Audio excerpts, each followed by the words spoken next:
Hiram Aviv, el arte real, hoy presenta la leyenda luciferina de Hiram Aviv. La leyenda de Hiram Aviv, que aparece en la maestría masónica, explica que estando cerca la terminación del templo, Salomón encargó a Hiram Aviv que realizase el diseño de todas las obras de decoración del templo. Este instaló el taller de fundición en una explanada no lejos del río Jordán y otorgó a los masones 3 categorías: aprendiz, compañero y maestro, enseñándoles signos, toques y palabras de paso. Habían 70,000 aprendices, 8,000 compañeros y 3,600 maestros masones.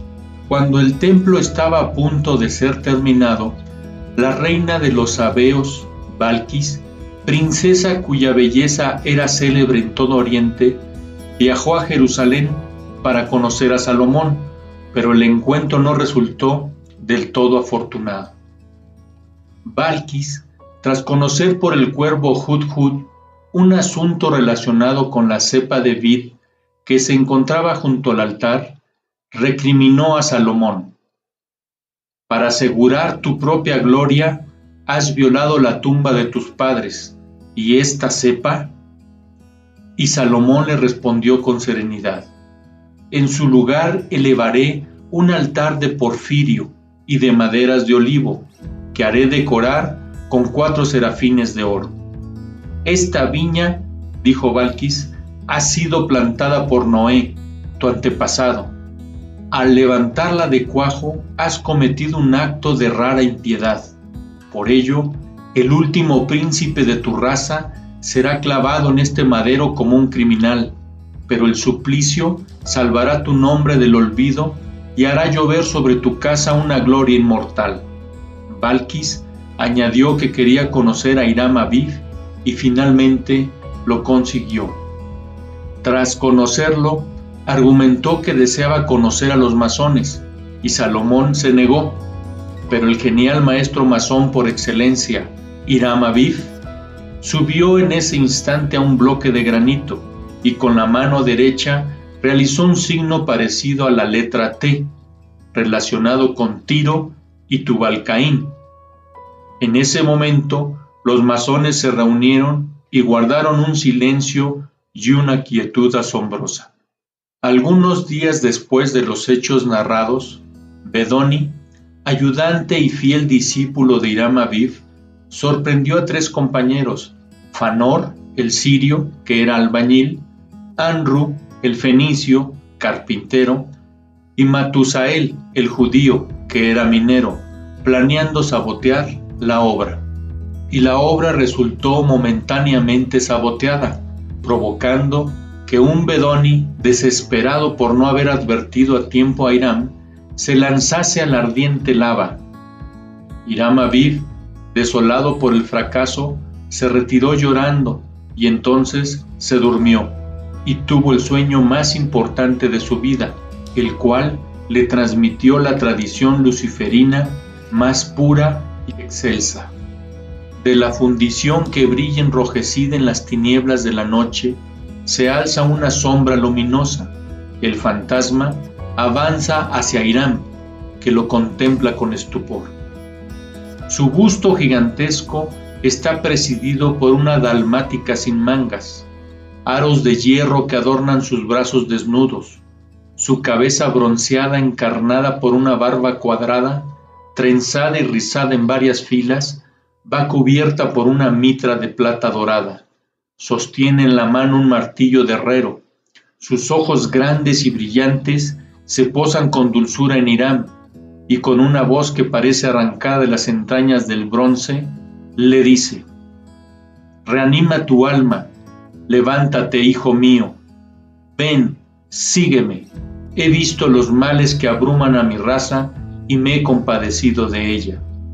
Espíritu, ¿quién eres?, pregunta Hiram. La sombra de todos tus padres, el antepasado de aquellos que trabajan y que sufren. Ven, cuando mi mano se deslice sobre tu frente, respirarás en la llama, No temas nada, nunca te has mostrado débil. ¿Dónde estoy? ¿Cuál es tu nombre? ¿A dónde me llevas?, pregunta Hiram. Al centro de la tierra, en el alma del mundo habitado. Allí se alza el palacio subterráneo de Enoc, nuestro padre, al que Egipto llama Hermes y que Arabia honra con el nombre de Edris. Potencias inmortales, exclama Hiram, entonces es verdad, tú eres tu antepasado, hombre, artista, tu amo y tu patrono. Yo fui Tubal-Caín. Llevándole como en un sueño a las profundidades de la tierra, Tubal-Caín instruye a Hiram Aviv en lo esencial de la tradición de los cainitas, los herreros, dueños del fuego. En el seno de la tierra, Tubal-Caín muestra a Hiram la larga serie de sus padres, Iblis, Caín, Enoc, Irad, Mehujael, Matusael, Lamec y Tubal-Caín, y entonces le transmite a Hiram la tradición luciferina. Al comienzo de los tiempos, hubo dos dioses que se repartieron el universo: Adonai, el amo de la materia y el elemento tierra, e Iblis, el amo del espíritu y el fuego. El primero creó al hombre del barro y lo animó. Iblis y los Elohim, que no quieren que éste sea un esclavo de Adonai, despiertan su espíritu, le dan inteligencia y capacidad de comprensión. Mientras Lilith, hermana de Iblis, se convertía en la amante de Adán, enseñándole el arte del pensamiento, Iblis seducía a Eva y la fecundaba, y junto con el germen de Caín deslizaba en su seno una chispa divina. Según las tradiciones talmúdicas, Caín nació de los amores de Eva e Iblis, y Abel de la unión de Eva y Adán.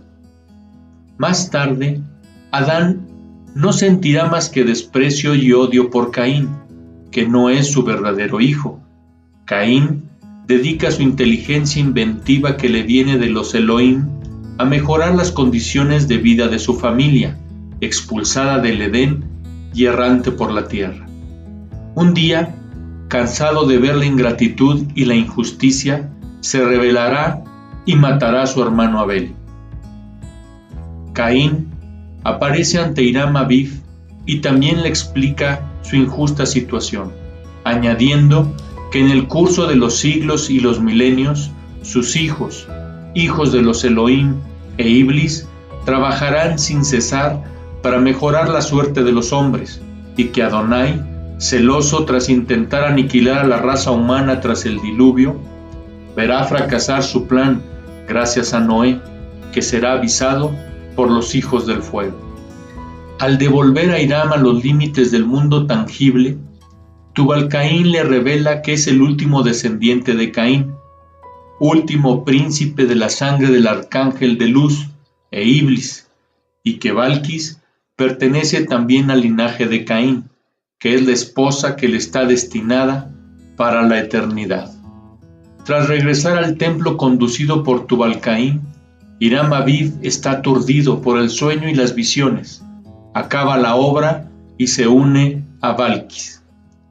Casi terminadas las obras del templo de Jerusalén, 3 compañeros que veían difícil ser admitidos en la maestría masónica decidieron conseguirla por la fuerza. Apostados cada uno en una puerta del templo, invitaron a Hiram a desvelar sus secretos. Como éste no quiso revelarlos, cada uno le asestó un golpe, uno con una regla sobre el gaznate, otro con una escuadra de hierro sobre el pecho izquierdo y un tercero con un mazo en la frente. Lo hirieron de muerte. Los asesinos escondieron el cuerpo sin vida de noche en un bosque, plantando sobre su tumba una rama de acacia, símbolo de la inmortalidad y la maestría. Hiram fue descubierto y vengado. Su cuerpo reposó en un lugar secreto cercano al monte de Sión, según la tradición de los Illuminati, y en el templo según la masonería. Todo lo expuesto no solo muestra que Irán pertenece a una genealogía luciferina, sino una clara relación de éste y sus antepasados con el dios de la luz, llamado, como hemos dicho, Iblis. El deber de los iniciados es descubrir la tumba de Hiram Abiv para poder poseer su luz y sus misterios.